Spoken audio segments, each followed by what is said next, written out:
शिवाय ओम नमः शिवाय हर हर भोले नमः शिवाय ओम नमः शिवाय हर हर भोले नमः शिवाय रामेश्वराय शिव रामेश्वराय हर हर भोले नमः शिवाय रामेश्वराय शिव रामेश्वराय हर हर भोले नमः शिवाय ओम नमः शिवाय ओम नमः शिवाय हर हर भोले नमः शिवाय ओम नमः शिवाय हर हर भोले नमः शिवाय।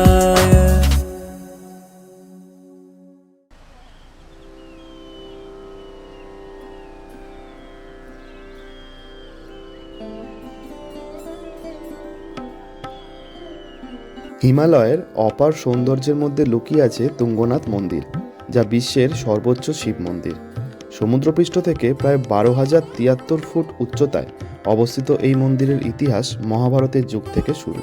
সেই প্রাচীন ঘটনা দিয়েই আজ আমি আমার এই তুঙ্গনাথের পর্বটি শুরু করতে চলেছি। তো এর আগের পর্বে ত্রিজুকিনারায়ণ থেকে চোপতা আসার জার্নি আমি আপনাদের শেয়ার করেছি, আর চোপতা পৌঁছাতে আমাদের প্রায় বিকেল 4টে বেজে গিয়েছিল।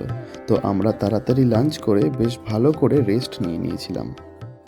গুড ইভিনিং বন্ধুরা, আসলে আজকে লাঞ্চ করার পরে একটু ঘুমিয়ে পড়েছিলাম আর পুরো রেস্টে ছিলাম। এতদিন তো ঠিকঠাকভাবে ঘুমোতে পারিনি, তার মধ্যে আমার শরীরটা একটু খারাপ হয়ে গেছে, মানে একটু সর্দি গলা ব্যথা, তার মধ্যে জ্বর লাগছে। তো ওই জন্য একটু রেস্ট নিচ্ছিলাম। তো এখন 7:30 বাজে, একটু চা খেলাম একটু আগে। তো এই জাস্ট এই জায়গাটা এখন একটু দাঁড়িয়ে আছি। এই জায়গাটা পুরো অন্ধকার, তো আর পাশ দিয়ে একটা ছোট্ট ঝর্ণা বয়ে যাচ্ছে, খুব সুন্দর লাগছে। আর বাইরেটা পুরো অন্ধকার, ওদিকের পাহাড়গুলো কিছু দেখা যাচ্ছে না। তো চলো, কালকে তো সকালবেলা তুঙ্গনাথ যাওয়ার কথা। তুঙ্গনাথের ট্রেকটা আমাদের কাছে সবথেকে মেন, তো ওটা ভালোভাবে হয়ে যাক, শুধু ওটাই চাইছি। আর যত সকাল সকাল বেরোবো তত ভালো। তো তুঙ্গনাথের ট্রেক সম্বন্ধে আমি তোমাদের সব কিছু বলে দেবো, সব ডিটেলস দিয়ে দেবো যতগুলো পারবো। গুড মর্নিং বন্ধুরা, এখন বাজে হচ্ছে 6:30, আর আমরা এখন বেরোচ্ছি তুঙ্গনাথ ট্রেকের জন্য। তো চলো, আর বেশি দেরি করবো না। তো কালকে রাত্রিবেলা খাওয়া দাওয়ার পরে আমি একদম ঘুমিয়ে পড়েছিলাম, তাই আর ভিডিও করতে পারিনি। তো এখন শুরু করছি।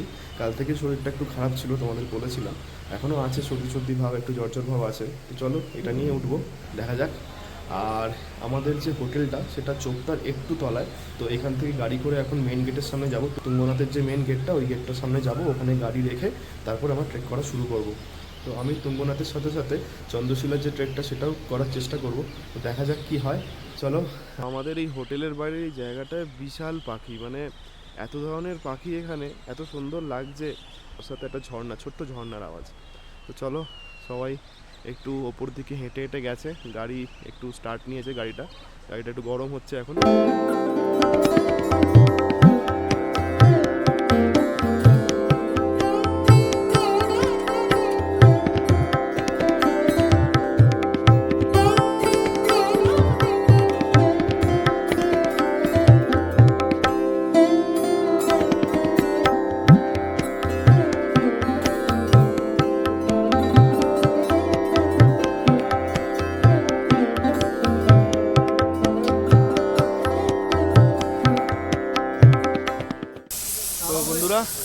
আমরা এই গেটের সামনে চলে এসেছি, লাঠিও নিয়ে নিয়েছি এই সামনের দোকান থেকে। এই সামনের হোটেলটার নাম হচ্ছে, মানে চাও খেলাম এখান থেকে, লাঠিও নিলাম। এই হোটেলটার নাম হচ্ছে রাজকমল হোটেল। তো চলো, জয় বাবা তুঙ্গনাথ বলে এবার ওঠা যাক। সামনেই গেট আছে।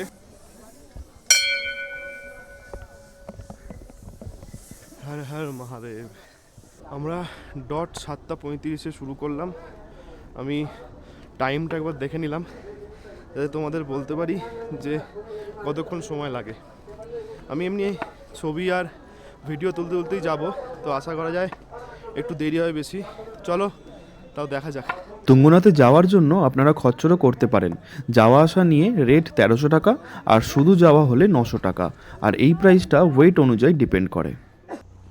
বেশ একটা কনকনে ঠান্ডার ব্যাপার আছে, ওই জন্য একটু মাথায় টুপিটা পরে নিলাম, নাহলে এই ঠান্ডা যে হাওয়াটা দিচ্ছে এই হাওয়াতে মাথা যন্ত্রণা করে। তো চলো, আজকে বেশ ভালোই ঠান্ডা আছে যা বুঝছি। আস্তে আস্তে যখন রোদ্দুর উঠবে তখন হয়তো অতটা থাকবে না, দেখা যাক। এই হলো রাস্তা।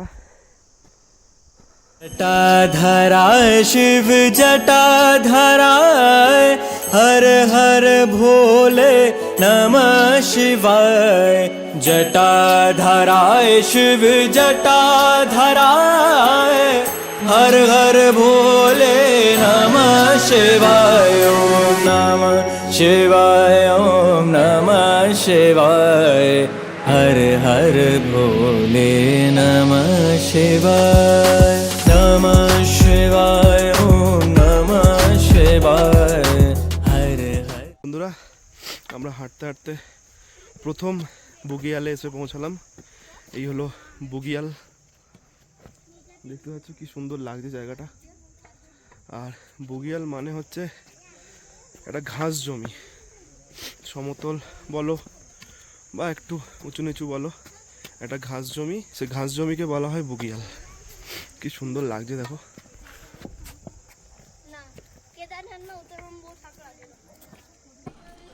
এই প্রথম বুগিয়ালের সামনে একটা চায়ের দোকান পেয়ে যাবে, টুকটাক কোল্ড ড্রিঙ্ক, লজেন্স, কেক পেয়ে যাবেন। তো তুঙ্গনাথ মন্দিরের এই 4 কিলোমিটারের ট্রেকটি করতে করতে এই জায়গার ঐতিহাসিক ঘটনাটি আপনাদের জানিয়ে রাখি। কথিত আছে, মহাভারতের যুদ্ধের পরে পাণ্ডবরা তাদের পাপ মুক্তির জন্য মহাদেবের আশ্রয় খুঁজছিলেন, কিন্তু মহাদেব যুদ্ধের ভয়াবহতা দেখে দুঃখিত ছিলেন এবং পাণ্ডবদেরকে তাদের কর্মের জন্য ক্ষমা করতে কখনোই চাননি। কিন্তু পাণ্ডবরা মহাদেবকে খুঁজতে হিমালয়ের বিভিন্ন স্থানে যাত্রা শুরু করেন এবং মহাদেব কাশী থেকে সবার প্রথম গুপ্ত কাশীতে এসে ষাঁড় রূপে নিজেকে আত্মগোপন করেন। তাই সেই থেকে ওই জায়গাটির নাম হয়ে যায় গুপ্ত কাশী। এরপরে পাণ্ডবরা কেদারনাথে এসে পৌঁছায় এবং সেখানেই তারা মহাদেবের উপস্থিতি অনুভব করেন। কাহিনী অনুযায়ী যখন মহাদেব ষাঁড় রূপে আত্মগোপন করেন তখন অনেক ষাঁড় তাদের সামনে এসে পড়ে। ভীম, যিনি পাণ্ডবদের মধ্যে সবচেয়ে শক্তিশালী ছিলেন, তিনি একটি কৌশল নেন। তিনি একটি বিশাল আকৃতি ধারণ করেন এবং তার পা দুটি প্রসারিত করে রাখেন যাতে সবকটি ষাঁড় তার পায়ের নিচ দিয়ে চলে যায়।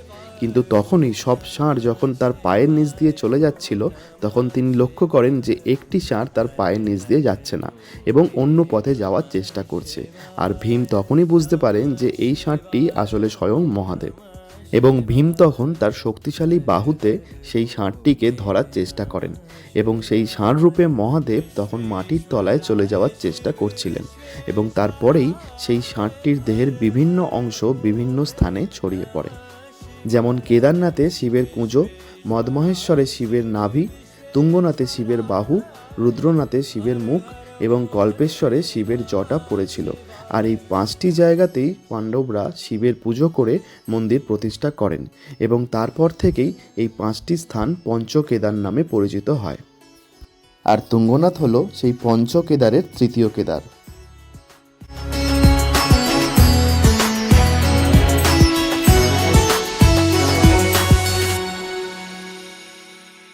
कोटेश्वराय शिव कोटेश्वराय हर हर भोले नमः शिवाय।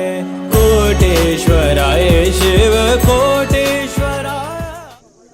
আমরা প্রায় 2 কিলোমিটার এসে এখন একটা দোকানে দাঁড়ালাম একটু খাওয়া দাওয়া করার জন্য। চা খাবো, একটু খাওয়া দাওয়া করবো। তো খিদে পাচ্ছে, ওই জন্য কিছু তো খেয়ে উঠিনি। তো চলো ম্যাগি খেয়ে নিই, ম্যাগি অর্ডার দিয়েছি, ম্যাগি খেয়ে নিই আর তার সাথে একটু চা খেয়ে নিই, তারপরে উঠবো। ओम नमः शिवाय हर हर भोले नमः शिवाय। नमः शिवाय ओम नमः शिवाय हर हर भोले नमः शिवाय। नमः शिवाय ओम नमः शिवाय हर हर भोले नमः शिवाय। তো খাওয়া দাওয়া হয়ে গেছে, আবার বেরিয়ে পড়লাম। চলো, তো তাড়াতাড়ি ওপরে ওঠা যায় কত ভালো।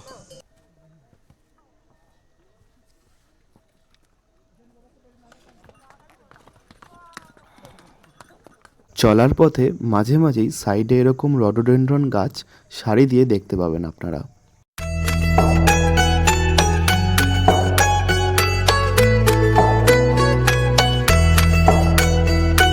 ओम नमः शिवाय, ओम नमः शिवाय। शिव समा रहे मुझ में और मैं शून्य हो रहा हूँ।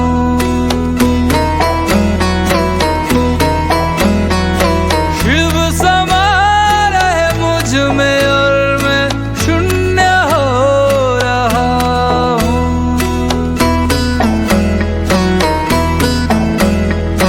क्रोध को, लोभ को, क्रोध को, लोभ को। মন্দিরের চূড়া একটু একটু করে দেখা যাচ্ছে, সব ঠিক আছে, আস্তে আস্তে যাচ্ছি। দেখি কখন পৌঁছাই। তার মধ্যে একটাই প্রবলেম, একটু জ্বর চলে এসছে, তো ওটার জন্য একটু অসুবিধা হচ্ছে, কিন্তু আস্তে আস্তে যাচ্ছি, হয়ে যাবে। চলো। शिव समा रहे मुझ में और मैं शून्य हो रहा हूँ।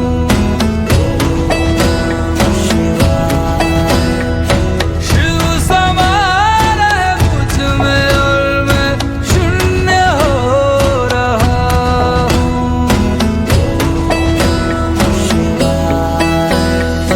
ब्रह्म मुरारी सुरार्चित लिंगम निर्मल भासित शोभित।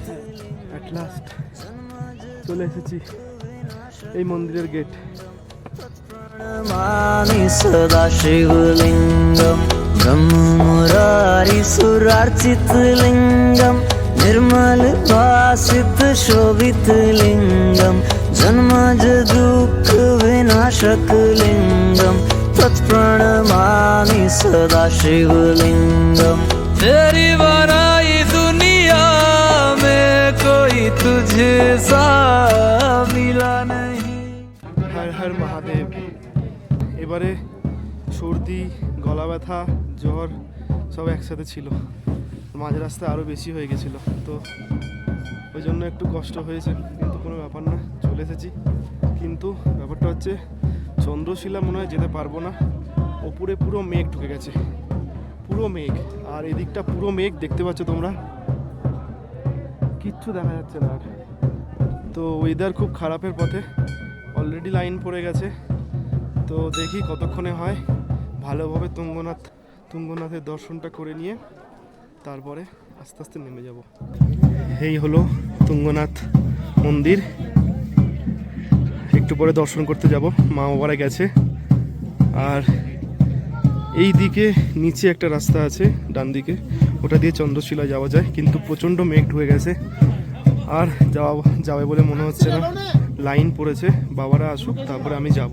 জাস্ট দর্শন হলো, ভালোভাবে দর্শন হলো। আচ্ছা, তো এবার নিচের দিকে নামবো, চলো।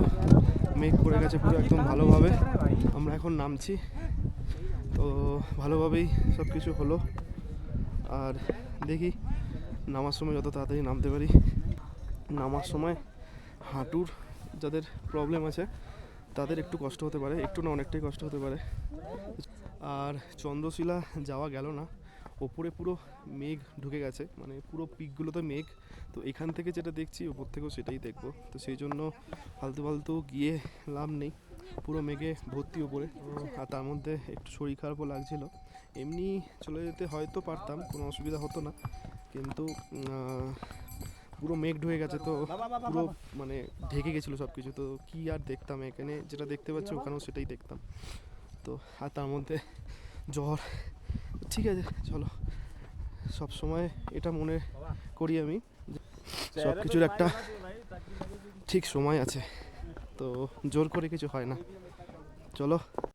मैं तो भटका दर बदर कोई किनारा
শেষের পথে গেট চলে এসছে, এবার নামছি।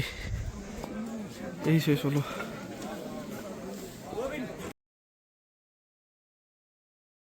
তো গুড মর্নিং বন্ধুরা, কালকে ফিরে এসে মানে ডিনার ফিনার করে মানে প্রচণ্ড জ্বর চলে এসেছিলো, 101 ফ্যাক জ্বর ছিল হয়তো। তো ওই জন্য ঘুমিয়ে পড়েছিলাম, মানে ঘুমাতেও পারছিলাম না, প্রচণ্ড কষ্ট হচ্ছিলো, ওই জন্য আর ভিডিও করতে পারিনি। ওই ধকল, তারপর ওরকম জ্বর, সব কিছু একসাথে হয়ে গেছিলো, তো ওই জন্য পুরো ঘুমিয়ে পড়েছিলাম। ওই জন্য আজকে আবার সকাল সকাল ভিডিওটা শুরু করছি। তো চলো, এখন বাজে 8টা। তো আমরা এখন বেরোচ্ছি বদ্রীনাথের জন্য। তো এখান থেকে মানে চোপতা থেকে বদ্রীনাথ প্রায় 130 কিলোমিটার, তার থেকেও হয়তো বেশি হতে পারে। তো আজকে একটা লং জার্নি আছে, তো চলো তাড়াতাড়ি বেরোনো যাক। 8টা নাগাদ বেরোচ্ছি এখন, একটু দেরি হয়ে গেছে, রাস্তায় জ্যাম পেতে পারি। তো চলো তাড়াতাড়ি বেরোই, তারপর তোমাদেরকে সব কিছু শেয়ার করছি। আর এই হলো আমাদের রুম, এই রুমটা আমাদের ছিল।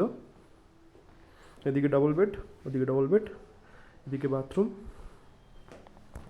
এটা ছিল বাথরুম। আর আরেকটা রুম ছিল, সেটা ওইদিকে, ওই সেমই এরকমই। তো আজকের এই ভিডিওটি এখানেই শেষ করছি। এর পরের ভিডিওতে থাকবে চোপতা থেকে যোশীমঠ হয়ে বদ্রীনাথ দর্শন এবং ইন্ডিয়ার লাস্ট ভিলেজ মানাগ্রামের এক্সপিরিয়েন্স। তো খুব তাড়াতাড়ি আবার দেখা হচ্ছে পরের ভিডিওতে। আর ভিডিওটি ভালো লাগলে লাইক ও শেয়ার করতে পারেন এবং আপনাদের এক্সপিরিয়েন্স কমেন্ট করে জানাতে পারেন। আর তার সাথে সাবস্ক্রাইবটাও করে দেবেন, যাতে আমি আরও এরকম ভিডিও আপনাদের কাছে তুলে ধরতে পারি। তো দেখা হচ্ছে আবার পরের পর্বে, ততদিন সুস্থ থাকুন, ভালো থাকুন।